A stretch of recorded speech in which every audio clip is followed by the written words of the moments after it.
कुछ दिन पहले आप 2 टीवी शोज में तशरीफ ले गए, दोनों बंद हो गए। आमिना मिना ए वक्का वक्का ए आमिना मिना ए दिस टाइम फ्रॉम अफ्रीका। आपका गीला बाल जो है वो बहुत नाजुक कंडीशन में होता है। अच्छा, रीजन सिर्फ ये होता है कि वो जो गीला बाल है उसे आप रब ना करें। अगर वो अच्छा स्ट्रॉन्ग बाल भी है ना तो गीले होने की वजह से वो निकल जाएगा। जो तुम मुझे कस्टर्ड और फिरनी बेचते हो ना, कम से कम ये तो चेक कर लिया करो कि वहाँ पे किसी ने वो सालन वाले चमचे से डाला होता है। लास्ट टाइम भी एक क्लाइंट के कस्टर्ड के ऊपर शोरबा तैर रहा था।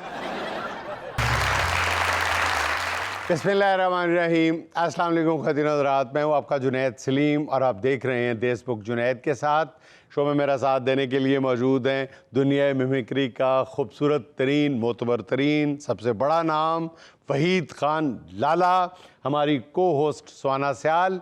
नाज़रीन, अगर आप स्किन केयर और बालों के मसाइल से परेशान हैं तो आज का शो आपकी भरपूर रहनुमाई कर सकता है, क्योंकि हमारे साथ आज ऐसी नामवर डर्मेटोलॉजिस्ट मौजूद हैं जो स्किन और बालों के मसाइल का जदीद और साइंसी हल पेश करती हैं।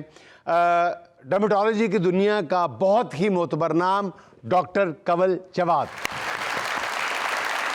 लेकिन नाज़रीन, गुफ्तगू का आगाज़ करेंगे नित नए तनाज़ात का शिकार रहने वाले मुफ्ती कवि से। अच्छा कवि साहब, ये फरमाइएगा कि आपके बारे में आजकल बहुत सारे लोग सोशल मीडिया पे ये बात कर रहे हैं, चलें वो ज़रा मनफी सी तरकीब है, वो आपके हवाले से मैं नहीं बोलना चाहूँगा, लेकिन कह रहे हैं कि आप ज़्यादा खुशकिस्मत साबित नहीं हो रहे। आजकल कुछ दिन पहले आप 2 टीवी शोज़ में तशरीफ़ ले गए, दोनों बंद हो गए। देखें जुनैद साहब, जो आप बात कहना चाह रहे हैं, मुफ्ती कभी इतना अनजान और कितना मासूम नहीं है। मैं समझ गया हूँ आप मुझे दरअसल सब्ज कदम कहना चाह रहे हैं। नहीं नहीं, मेरी ये मजाल, मेरी ये जुर्रत। आपने कह दिया है। नहीं नहीं, मैं कह रहा हूँ इतने मुबारक नहीं साबित हो रहे। देखें, जिन 2 चैनल्स की आप बात कर रहे हैं वो असल में असली मुफ्ती कभी को बुलाया है। अगर इस नाचीज को खाकसार को बुलाते तो बंद नहीं होते। अब देखें, उन्होंने असली को बुलाया, शो बंद हो गए। नकली को आपने कितनी बार बुलाया अपने शो में, अल्लाह का शुक्र है, बरकतें बरकतें। बल्कि मैंने एक दफा देखी आपकी रेटिंग, मीटर फट गया था। मीटर ने मुझे बोला कभी साहब बैंडेज है, मैंने कहा नहीं, हम नहीं सीते। अच्छा, सब्ज कदम की बात कर रहे थे आप, तो सब्ज कदम से मुझे याद आया कि आपने पिछले दिनों राखी सावंत को प्रपोज किया था। उसके बाद ना तो उस बेचारी को कोई फिल्म मिली, ना वो टिकटॉक पे इतने डॉलर उठा रही है, वो भी खासी परेशान है, ना उसने कोई गाना वीडियो कुछ भी नहीं किया। देखे मोहतरमा सुहाना, हाँ। इसमें गलती उसकी है। क्या? राखी सावंत की। क्या? उसने मुझे ये शर्त रखी थी कि अपनी तोंद कम करें फिर आपसे शादी करूंगी। अब मेरा हुस्न जो है मेरी तोंद है, मैं सर तो कटा सकता हूँ लेकिन तोंद नहीं कटा सकता। मेरी तोंद मेरा गुरूर है। और मैं तो सही बताऊं, मैं तो चिल्ला कशी आजकल कर नहीं रहा, वरना तो मेरे 41 दिन की मार है राखी सावंत। मैंने क्या करना है, ये बॉर्डर है, यहाँ जाके सिर्फ आवाज देनी है, राखी तुम्हारा प्यार तो मैं लेने आया है, और उसने भागते गाते आना है, मैं आई आई आई आई आजा। आपको ये खुशगुमानी क्यों हो गई है कि आपके इस तरह पुकारने पे वो लुडियां डालती आएगी आपके पीछे? देखो सुहाना मोहतरमा, बात यह है कि वो औरत जिसने अपनी जिंदगी के 22 साल फिल्म इंडस्ट्री को दी और उसने कोई मेरे ख्याल से 1.5 फिल्म का ही काम किया हो, वो कितनी बेचारी मजबूर होगी, उसके घर के हालात क्या होंगे। अच्छा, हो सकता है वो इतनी मजबूर हो बेचारी के बिजली का कनेक्शन कटा और साथ वालों से तार ली हो सकता है मुझे इस शहजादे का वो वेट कर रही हो, और मुझे तो यकीन जाने उसकी शक्ल देख के लगता है वो आज भी उपला यूज करती है। और जुनैद साहब, मेरी तो राखी के साथ कल्बी दोस्ती है। नहीं, कलवी दोस्ती से कैसे आप इच्ची बिच्ची जाने लगे? ओ मोहतरमा सुहाना, वो मुझे लिख के लेटर लिख लिख के भेजती थी। तो बात यह कि वो, मैं उसको जानता हूँ, उसकी रग रग से वाकिफ हूँ। आप यकीन नहीं करेंगे मोहतरमा सुहाना, उसके पास आज भी बटनों वाला मोबाइल है। और छोड़े कवि साहब, आपने तो ये भी कहा था कि इस साल शरिया राय की तलाक हो जाएगी और फिर वो आपसे शादी कर लेगी। देखा मोहतरमा, छोड़ना तो मैं अब भी उसको नहीं चाहता, वो यहाँ पे है। मेरा ख्याल है कवि साहब के ऐश्वर्या ने आपकी तस्वीर गौर से देख ली होगी, फिर उसने सोचा कि नहीं भाई, अभिषेक के साथ समझौता करना ही बेहतर है। तस्वीर तो मोहतरमा उसने मेरी पहले भी देखी थी, लेकिन इस बार उसने मेरी हरकतें देख ली। उसने आपकी हाइट ना देख ली हो। आपको पता है अपने इलाके में सबसे लंबे कद वाला मैं हूँ। और मोहतरमा आपकी बातों से मुझे लग रहा है कि आप मुझे सब्ज कदम समझ रही हैं। भाई अगर मैं अपनी जवानी के खुशबख्ती और खुशकिस्मती के किस्से सुनाने लग जाऊं तो आपके कैमरामैन मेरे पांव दबाने लग जाए। भाई एक दफा हमारे गांव में खुश्क साली आ गई। अच्छा। एक गर्दन गर्दन तक पानी आ गया। लोग अपना सामान उठा के छतों में रखने लग गए। खुश्क साली और सैलाब इकट्ठा। ओ मोहतरमा ये मुफ्ती कभी की खुशबख्ती की बात हो रही है, किसी आम आदमी की नहीं। ये नहीं और सुनिए, हमारे गांव में एक मुर्गी थी जो अंडे नहीं देती थी। अच्छा। बंद कर दिए थे। सारे आए मेरी तरफ। अब कभी जो है खुशबख्ती के हवाले से मशहूर है। सारे मेरी तरफ आए, पूरा गांव। कहते हैं मुफ्ती साहब एक मसला आ गया। मैंने कहा क्या? बोलते हमारी मुर्गी ने अंडा देना बंद कर दिया। मैंने कहा ये कौन सी बड़ी बात है? मैं आपको अभी से कहता हूँ यही है आपकी मुर्गी जो अभी अंडा बगैर दिए बैठी है। अच्छा। ये अंडा देना शुरू करेगी और डबल सर्दी वाला अंडा देगी। अच्छा। हाँ, और वही हुआ। अभी अंडा आधा ही दिया था कि दौरान ने अंडच की उसकी फौत की ऊपर। मुर्गी मर गई। सारे कहने लग गए कभी झूठा कभी झूठा कभी झूठा। और मैंने कहा मुर्गी मरी है, अंडा तो चेक करो, डबल सर्दी वाला ना हो तो मेरा नाम बदल देना। अंडा चेक किया, डबल जर्दी निकली। और सादी जर्दियां नहीं थी, स्माइली के इमोजी बने हुए थे। तो बीबी ये बात करना आप बंद करें मोहतरमा कि जहां मैं गया हूं तो वहां शो बंद हो गया।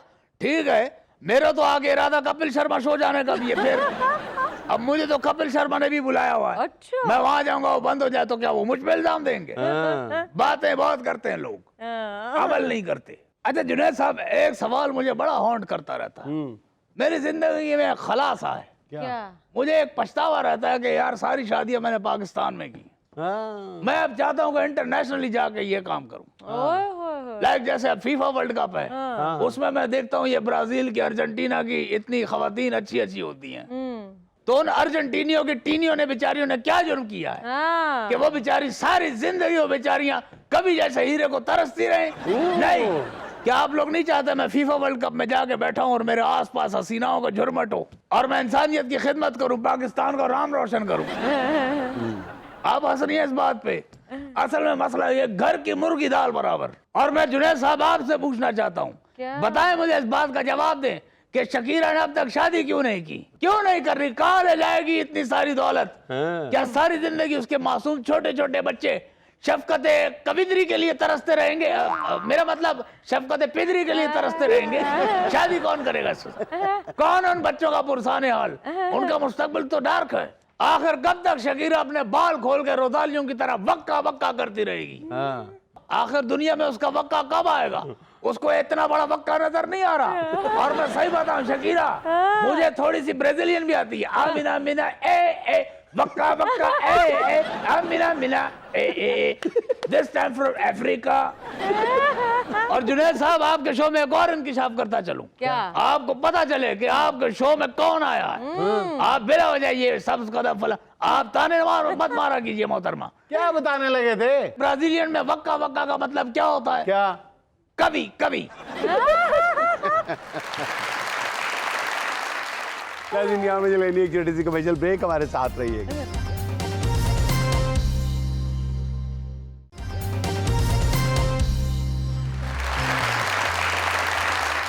अच्छा डॉक्टर साहब, अगर मैं सादा से लफ्जों में पूछूं, PRP, hair transplant versus exosomes, इन तीनों में से आपकी फर्स्ट चॉइस क्या है? मरीज की जेब का भी ख्याल करना है और मरीज के जो तकलीफ है उसका भी एहसास करना है, जिस्मानी तकलीफ। सर ऐसे ही है, लेकिन कुछ कंडीशंस ऐसी होती हैं कि हमें जेब का ख्याल नहीं करना पड़ता और डायरेक्टली हेयर ट्रांसप्लांट की तरफ जाना पड़ जाता है। अच्छा। क्योंकि कुछ सिचुएशंस ऐसी सामने आती हैं स्कैल्प की कि फिर हमारे पास चारा कोई नहीं है, एक ही ऑप्शन है और वो है ट्रांसप्लांट। सबसे रिलायबल ऑप्शन जो है हेयर ट्रांसप्लांट। एग्जैक्टली। अच्छा चले, पीआरपी वर्सेस एक्सोसोम्स। हाँ डेफिनेटली वो फिर एक्सोसोम्स। एक्सोसोम्स हैं? बिल्कुल एक्सोसोम्स बेस्ट हैं। पीआरपी एक ओल्ड स्कूल थॉट है, एक्सोसोम्स रीसेंट है और ज़्यादा उसके मुकाबले में बेनिफिशियल है, तो एक्सोसोम्स। अच्छा डॉक्टर साहब, ज़रा एक्सोसोम्स को बहुत ही सादा और आसान लफ्ज़ों में बता दें ताकि आम लोगों को भी पता चल जाए कि ये है क्या। पीआरपी तो आता है ब्लड लगाना, ब्लड का प्लाज्मा लेके तो इंजेक्ट कर दिया जाता है। ये उससे अगली स्टेज जो है ये एक्सोसोम्स है। एक्सोसोम में क्या आप खास कोई अर्क कशीद करते हैं खून में से या ब्लड सेल्स में, क्या क्या चीज़ होती है? सर एक्सोसोम्स आप अपने ही ब्लड का नहीं बनाते, ठीक। पीआरपी आप अपने ही अपने ही ब्लड का blood बनाते हैं। उसकी अगली स्टेप पीआरएफ है, उसकी अगली स्टेप पीआरजीएफ है। ये तीनों जो हैं वो आपके अपने ब्लड से बनते हैं, लेकिन एक्सोसोम्स कभी भी आपके अपने ब्लड से नहीं बनता। 3 उसकी सोर्सेज होती हैं। होता क्या है, सादा लफ्ज़ों में ये बेसिकली वो ग्रोथ फैक्टर्स हैं जो हमारी पूरी बॉडी बनाते हैं। अल्लाह ताला ने, अगर हम ह्यूमन ड्राइव्ड एक्सोसोम्स की बात करें तो अल्लाह ताला ने पूरी बॉडी को एक्सोसोम से ही बनाया है। बेबी की जो कॉर्ड माँ के साथ अटैच होती है, डिलीवरी के बाद आपने देखा होगा एक कॉर्ड अटैच होती जी। है, वो उसमें सारे एक्सोसोम्स होते हैं। अच्छा। और वो एक्सोसोम्स वो होते हैं जिनसे वो पूरी बेबी की बॉडी बनी होती है। तो बेसिकली ये stem cell derived growth factors हैं जिनका काम बॉडी के किसी भी हिस्से पर लगेंगे वहाँ उन्होंने ग्रोथ करवाना है। सर के ही नहीं, अगर वो आर्थराइटिस के पेशेंट में हम लगा रहे हैं वहाँ भी ग्रोथ करवाते हैं। अगर बॉडी में किसी डेफिशिएंसी की वजह से हम लगा रहे हैं तो भी वो ग्रोथ ही करवाएंगे। सर के बालों की अगर डेफिशिएंसी हो गई है तो ग्रोथ करवाएंगे। समहाउ नेल्स के लिए ग्रोथ फैक्टर्स करवाते हैं। जो पेशेंट जिनको नी ट्रांसप्लांट की एडवाइस दे दी जाती है उन्हें भी ग्रोथ फैक्टर्स की फॉर्म में एक्सोसोम्स लगाए जाते हैं। तो लाला खुद पूछो, मुझे क्यों कह रहे हो पूछने के लिए? पूछ रहे हैं कि अगर दिमाग कमजोर हो तो एक्सोसोम्स दिमाग के लग सकते हैं। सर मैंने कब पूछा? दिमाग में तो चल रहा है ना। अच्छा डॉक्टर साहब, ये एक्सोसोम्स का स्किन पे क्या इफेक्ट आता है? स्किन पर भी बहुत अच्छा इफेक्ट है, क्योंकि वहाँ भी ना सिर्फ ये ग्रोथ करवाता है, किसकी सेल्स की रिजुविनेशन करवाता है, कोलेजन और इलास्टिन को बूस्ट करता है, जिसकी वजह से आपकी स्किन जो कि रिपेयर का जिसका मरहला स्लो हो जाता है, एक्सोसोम्स लगाने से वो दोबारा से जिंदा हो जाती है, दोबारा से जाग जाती है। तो एक्सोसोम्स का स्किन में बताना भूल गई थी, जो मेरी अपनी डोमेन भी है, स्किन में भी बहुत अच्छा वर्क करता है। आप स्किन में भी इंजेक्शन के थ्रू या फिर माइक्रो नीडलिंग के थ्रू एक्सोसोम्स लगा सकते हैं। उसका बुनियादी मकसद क्या है? यहाँ पे तो सर पे तो लगाते हैं बाल उगाने के लिए या बाल गिरने से बचाने के लिए। बिल्कुल ऐसे ही है। स्किन पे इसके क्या क्या इस्तेमाल है, क्या स्किन क्यों पर लगाया जब आप एक्सोसोम्स लगाते हैं, इधर वो आप इंजेक्टेबल फॉर्म में लगाएं, उसको टॉपिकल लगाएं। सबसे अच्छा वर्क वैसे इंजेक्टेबल फॉर्म में करता है। आजकल तो स्प्रे, सिरम्स ये भी आ गए एक्सोसोम्स के, लेकिन उसका जो मकसद होता है वो होता है आपकी स्किन को ब्राइटन अप करना। आपकी स्किन का वो प्रोसेस जो कि स्लो हो चुका है, जिसमें आपकी नई स्किन बन रही होती है, डेली आपके डेड सेल्स गिर रहे होते हैं, with the passage of time, age के साथ वो आपका मरहला स्लो डाउन हो जाता है, जिसके लिए हमें स्किन बूस्टर्स लगाने पड़ते हैं। स्किन को बूस्ट अप करने के लिए हमें डिफरेंट प्रोसीजर्स करवाने पड़ते हैं।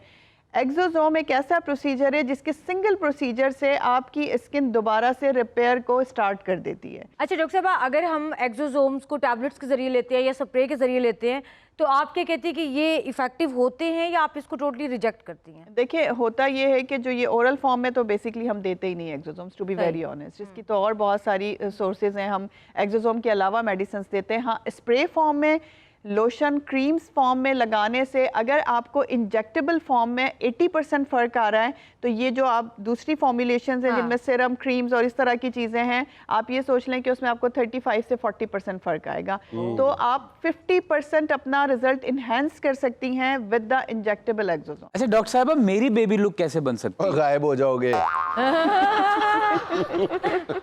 मजीद कितने बेबी होना है?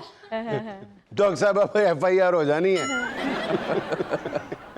हाँ, मैंने FIR नहीं करवानी अपने ऊपर, क्योंकि सर का ये कहना है कि आप गायब हो जाएंगे। बेबी लुक, अगर आप बेबी फेस की बात कर रहे हैं तो उसके लिए आप भी एक्सोसोम्स करवा सकते हैं। अच्छा अच्छी डॉक्टर साहब, choice करवा है। तो लें, ये कितने एक्सपेंसिव होते हैं, जरा ये भी बता दें। एग्जैक्टली, एक्सोसोम्स जो है वो जेब पे बहुत भारी ट्रीटमेंट है। कितने भारी? उसमें आप ये कह सकते हैं कि वो 50,000 से अबव की कॉस्ट है उसकी, अगर आप रियली किसी अच्छे एक्सोसोम्स को चूज करते हैं, क्योंकि मार्केट में बहुत सारे एक्सोसोम्स अवेलेबल हैं। ह्यूमन रिसोर्स वाले की बात की है सर मैंने, ये 50,000 1 लाख फीस सुन के वैसे ही बंदे का चेहरा लाल हो जाता है नेचुरली। तो वो इसीलिए ना वो आधा लाल कर देती है फीस सुन के, और बाकी का आधा हम लोग अपना काम यानी कि करते मुस्तकबिल में सोने की कीमत के बराबर होने वाला है। बिल्कुल ऐसा ही है। हैं। ऐसे ही है। अरे डॉक्टर साहब, इसमें कितनी हकीकत है? सब ये कहते हैं डाइट बड़ा असर करती है आपके बाल गिरने और ग्रोथ में, तो इसका है अमल दखल? बिल्कुल, बहुत 100% आपका अमल दखल होता है डाइट का, क्योंकि अगर आपकी डाइट अच्छी नहीं है तो आपकी बॉडी में बहुत सारी चीज़ों की कमी हो जाएगी। और कमी में जैसे आप देखें, आयरन की कमी, ब्लड की कमी, विटामिन डी की कमी, जिंक डेफिशिएंसी। मेरी कमी सबसे बड़ा मसला है फाइनेंस की है।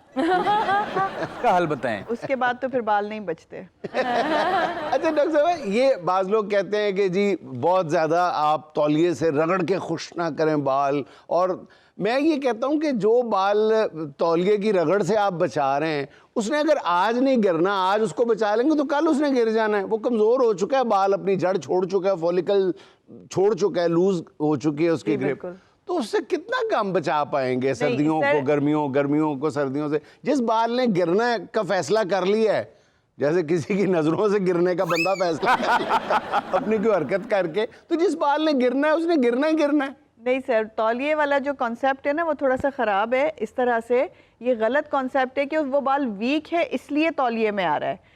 बेसिकली आपका गीला बाल जो है वो बहुत नाजुक कंडीशन में होता है। अच्छा, रीज़न सिर्फ ये होता है कि वो जो गीला बाल है उसे आप रब ना करें। अगर वो अच्छा स्ट्रॉन्ग बाल भी है ना तो गीले होने की वजह से वो निकल जाएगा।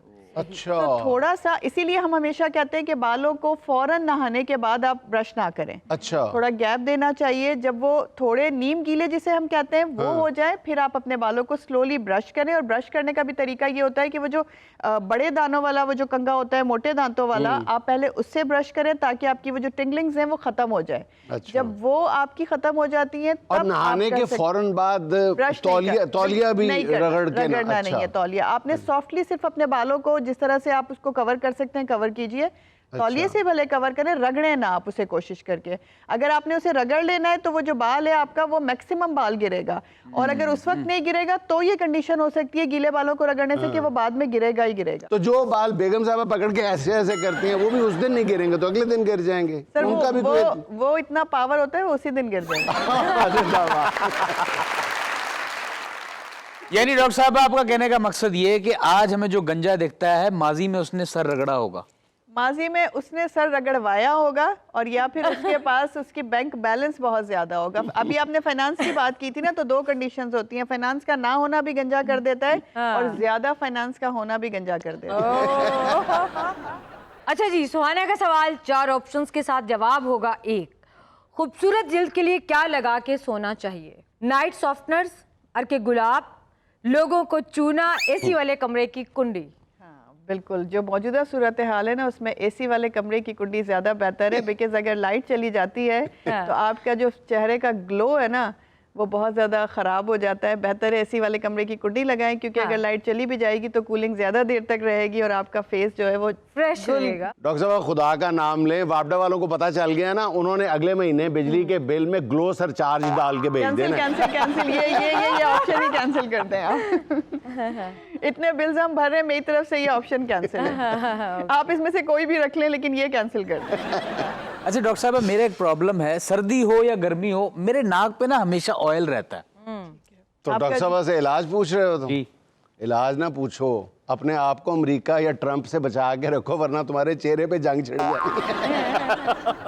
जी डॉक्टर साहब, इसका जो इलाज है वो देखिए बेस्ट ये है कि आप घर में आपके यकीनन एलोवेरा होगा। आप कोशिश कीजिए कि वो एलोवेरा लेके और अपनी नोज़ पर दिन में कम से कम 2 मरतबा, नहीं लगा सकते तो रात को ज़रूर अपनी नोज़ पे लगाइए। उससे क्या होगा कि सीबम प्रोडक्शन कम हो जाएगी, तो काफ़ी हद तक आपको ये जो ऑयल प्रोडक्शन है वो कम हो जाएगी। अच्छा डॉक्टर साहब, कुछ लोगों की गर्मियों में स्किन पे बहुत ज़्यादा ऑयलिंग आती है, कुछ लोगों की ड्राई रहती है। बिल्कुल ऐसे तो ही जो है। ड्राई स्किन वाले हैं उनको क्या करना चाहिए? जिन लोगों की स्किन ड्राई रहती है और गर्मी में भी रहती है, उसका बेस्ट तरीका ये होता है कि आप कोशिश करें आपके घर में अगर नॉर्मल जो दूध आता है, खुला दूध, उसकी जो मलाई होती है उसमें आप 1 या 2 ड्रॉप्स लेमन के ऐड कीजिए, और वो अपने फेस पर कम से कम आधे घंटे के लिए उसका फेस मास्क या फेस पैक जिसे हम कहते हैं वो वीक में 3 मरतबा लगा लें। उससे काफ़ी हद तक आपकी स्किन मॉइस्चराइज हो जाएगी। एक, और दूसरा आप हनी लगा सकते हैं, शहद से भी आपकी स्किन मॉइस्चराइज हो जाएगी। उसे किसी के साथ मिक्स करने की ज़रूरत नहीं है। प्योर हनी लीजिए, अपने फेस पे लगाइए और उसको कम से कम 20 मिनट्स स्टे करवाएं, और उसे वॉश करने के बाद आप अपने फेस पर एक अच्छा सा मॉइस्चराइजर लगा लें, कोई भी जो आप डेली यूज़ में रखते हैं। इन दोनों से आपकी स्किन काफ़ी हद तक मॉइस्चराइज रहेगी। तीसरा टोटका भी बता देती हूँ, डेली यूज़ में आप आलमंड ऑयल को अपने नहाने वाले पानी में शामिल कर सकते हैं कि जब आप बिल्कुल शावर कंप्लीट कर लें, आलमंड ऑयल का 1 चमचा आप आधे बाल्टी या आधा टब पानी का लेके उसमें शामिल कीजिए और उसे अपनी पूरी बॉडी पे बहा लें। अगर आपकी ओवरऑल बॉडी भी ड्राई है तो उससे काफ़ी हद तक आपका सारा दिन स्किन मॉइस्चराइज रहेगी और इसे आप लाइफ लॉन्ग कर सकते हैं, इसका कोई साइड इफेक्ट नहीं। डॉक्टर साहब, हमारा लाला जो है ना वो चेहरे पे बालाई मल के ना सॉफ्ट स्किन के लिए धूप में बैठा हुआ था, थोड़ी देर बाद बिल्ली आई, इसको लेके छत पे बैठ गई। इसीलिए मैंने कहा है कि आधे घंटे के लिए, और फिर आप अगर ऐसा कुछ होता है तो छुप के बैठा करें। ये मैंने कोई जरूरत नहीं लगाई, वैसे सच बता रही हूँ, छुप के बैठा करें क्योंकि कभी कभी कीड़ियाँ भी आ जाती हैं उस मलाई को खाने के लिए। इंडिया में लेनी एक छोटी सी कमर्शियल ब्रेक, हमारे साथ रहिएगा।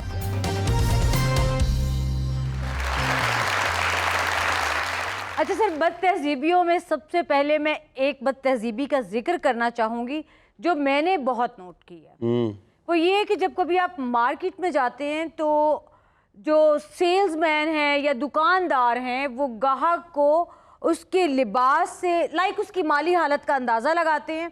उस हिसाब से उसको डील करते हैं या ट्रीट करते हैं कि भाई अगर तो ये पैसे वैसे वाला बंदा है तो इसके साथ मैंने कैसे किस हिसाब से पेश आना है, और अगर आपके कपड़े फरसूदा हैं या आप थोड़े वो, तो इन लोगों के रवैये, इन लोगों के लहजे जो है वही बदल जाते हैं। बिल्कुल, ये आम तौर पे देखेगा। और अच्छा, मैंने दुनिया में कहीं ये नहीं देखा। एग्जैक्टली। जो दुकानदार खुद भी हैं और उनके जो सेल्समैन हैं या सेल्स गर्ल्स हैं, उनकी ट्रेनिंग इस तरह की जाती है कि आपने ग्राहकों को इक्वली ट्रीट करना। हमारे यहाँ तो ये शिकायत भी आम है कि अगर कोई खातून, चाहे वो खाती पीती खातून है, उसने अगर निकाब किया हुआ है, उसने अगर पर्दा किया हुआ है, तो उसको भी वो इम्तियाजी सलूक बरतते हैं उसके साथ कि ये शायद गरीब सी है, उसको लिफ्ट ही नहीं करवाते। बिल्कुल। अगर बाकी कोई खातून चाहे वो मतलब गरीब खानदान से हो लेकिन काली ऐनक लगाई हो, बाल खोले हो, तो उसको 100 थान खोल के दिखा देंगे। और जिसने निकाब किया होता है उसको दूसरा थान खोलते हुए मौत पड़ जाती है। बीबी जी लेना तो तुझी है कोई नहीं है, बातें भी सुना रहे। ते दूजी भावें जेने थोड़ी जी लोपा चोपी मुंह ते कीती है, भावें गर्मी तो अक्की दुकान थोड़ी देर एसी ते बैठ आई है और वो कहणगे बाजी तड़ली ठंडा मंगावा, बोतल मंगावा, बाजी कुछ खाओगे? यहाँ तक आ जाते हैं। खाओगे इन पूछणगे जिवें कपड़े दी दुकान नहीं खोली, रेस्टोरेंट खोले है। अच्छा, फिर कह भी देते हैं अगर कोई हुलिये से जरा मिडिल क्लास की खातून नजर आ रही है या बंदा नजर आ रहा है, खातून भी क्या मौकूफ खातून तक, बंदे को भी अगर वो जरा मिडिल क्लास का बंदा नजर आ रहा है देखने में, तो उसका कहेगा ना यार मुझे वो दिखाओ, ए थोड़े मतलब का नहीं हैगा, यानी महंगा है, बहुत अच्छा। वो तो दिखा तो सही यार। ओ बिल्कुल बिल्कुल सही कह रहे हैं आप। तो सर किसी दिन आप सादा कपड़े पहन के किसी रेस्टोरेंट में जाके बैठ जाए ना, ऑर्डर लेने आएगा वेटर, बददिली से ट्रीट करेगा आपको, मुंह उधर होगा, हाँ भाईजान क्या खाना है, हाँ, और यार उधर उस तरफ कर यार, हाँ नहीं ये नहीं है, अभी आपने बोला ही नहीं है कि नहीं है।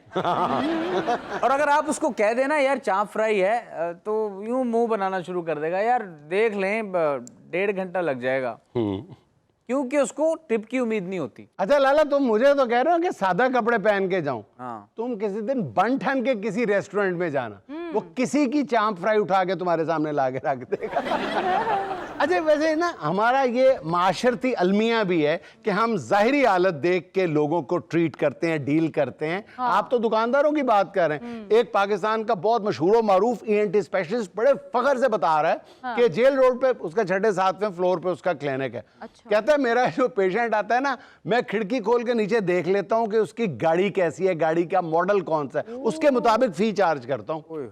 सर अगर डॉक्टर साहब के तमाम पेशेंट्स को डॉक्टर साहब की सादत का पता चल जाए, तो तमाम पेशेंट जो करोड़पति हैं अगले दिन चिंची पे आए। हाँ। अच्छा सर, एक और कॉमन बदतहजीबी है, और वो ये कि किसी की गाड़ी में बैठते ही सिगरेट लगा लेना। तो क्या 500 किलोमीटर तय करके फिर लगाना चाहिए? नहीं, मतलब बदतहजीबी है, मतलब आप किसी की गाड़ी में सिगरेट पीना। जी हाँ, और गाड़ी में सिगरेट ऐसी मनहूस चीज़ है कि किसी के, अगर वो जो खुद आपकी गाड़ी है, आप ड्राइवर हो उसके, और आप स्मोकर नहीं हो, तो फिर तो आपको एलर्जी हुई ना सिगरेट से, और वो गाड़ी मेरा कई हफ्ते तक उसमें से सिगरेट की स्मेल नहीं जाती। तो सर हो सकता है वो गाड़ी वाला खुद भी स्मोकर हो, लेकिन वो गाड़ी में स्मोकिंग ना पसंद करता। अब जब वो खुद स्मोकिंग नहीं करता तो किसी दूसरे को भी नहीं करने देता।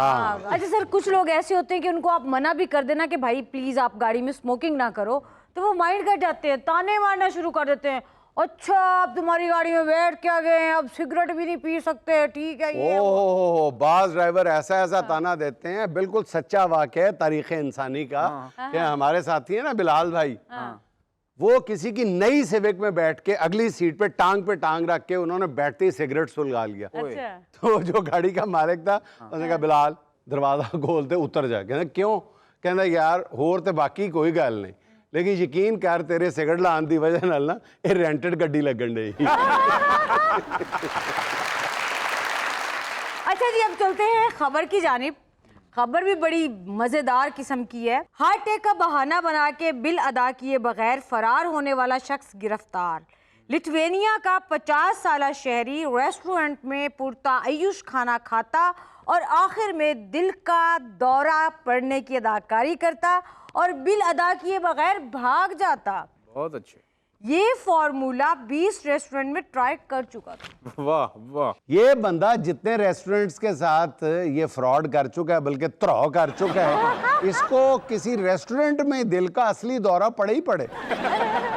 लेकिन सर आप उसका हौसला तो चेक करें ना कि खाना खाना फिर गिरना फिर दिल के दौरे का बहाना, थोड़ी स्ट्रगल है, बहुत बड़ी स्ट्रगल है। असल में ये दिल का दौरा नहीं, बिल का दौरा था। ये वैसे मैं अगर किसी रेस्टोरेंट का मालिक होता ना और कोई ऐसी हरकत करता दिल का दौरा पड़ने की, तो मैं कहता यार ए फाड़ना 2 स्टंट पहले बिल दे के। सर ताड़े रेस्टोरेंट च किसी ने वरना क्यों सी, वो तो लबड़ा की सी, सिर्फ गंडे थे अचार। तो सर खाने पे बड़ा बड़ा मुफ्ता लगता है। मेरा एक दोस्त वो मैरिज हॉल में जाता था, बोलता था ये फंक्शन बुक कराना है तो मेन्यू चेक कराएं, तो वो करा देते थे, वेटर ले आते थे। इस तरह कितने ही मैरिज हॉल से उसने किया। लेकिन लाला अब तुम सारे मैरिज हॉल्स के सीसी कैम में आ चुके हो, अब कहीं ना जाना। अच्छा जी, आज की जो मैं आपको वायरल वीडियो दिखाने वाली हूँ ना, ये आप लोगों को खौफजदा कर देगी। पेट्रोल प्राइसेस बताने लगी हूँ? नहीं, जरा खुद देखिए। क्या है एक ये? शौहर से नाराज बीवी है जिसने गुस्से में इतनी हाइट से फ्लैट से सारे अपने बंदे के पैसे नीचे फेंक दिए। सर खबर के मुताबिक $1,65,000 बीवी ने शौहर की कमाई के लुटा दिए। देखिए सर। लाला मुझे लगता है कि बीवी को पता चल गया होगा कि ये $1,65,000 शौहर इनामदार ने दूसरी शादी के लिए बचा के रखे। Correct reason. और यार अगर इतने पैसे किसी पाकिस्तानी बीवी के हाथ लगे होते ना, उसने खुद शौहर से पूछना था, वो आपकी पुप्पो की बेटी होती थी, वो आज भी आपको पसंद करती है। और सर साथ में उसने ये दुआ भी करनी थी कि या अल्लाह डॉलर का रेट थले ना आए। सर वैसे बहुत दिन हो गए मैंने गाना नहीं गाया। जाओ बाहर और गा के आ जाओ। सर मैं कह रहा हूँ आप लोगों ने कहा भी नहीं, कुछ फरमाइश तो करो। लाला अरसा हो गया तुम्हारी आवाज सुने हुए, परिंदों ने चहचहाना बंद कर दिया, चारों ने गिरना बंद कर दिया, दरिया ने बहना बंद कर दिया, पगले अब रुलाएगा क्या, कुछ गा दे। अब आप लोग इतनी जिद कर रहे हैं तो लाला अगर तुम इसको जिद समझते हो ना, फिर तुम देखने में 12 साल के नहीं हो, तुम वाकई 12 साल के। हमको किसके गम ने मारा, आहा हमको किसके गम ने मारा, ये कहानी फिर सही, किसने तोड़ा दिल हमारा, किसने तोड़ा दिल हमारा, ये कहानी फिर सही, नफरतों के तीर खाकर आहा दोस्तों के शहर में हमने किस किस को पुकारा, हमने किस किस को पुकारा, ये कहानी फिर सही, हमको किसके गम ने मारा, ये कहानी फिर सही, हाँ ये कहानी फिर सही। जबरदस्त। नाज़रीन यहाँ में लेना एक छोटा सा वक्फा, हमारे साथ थे।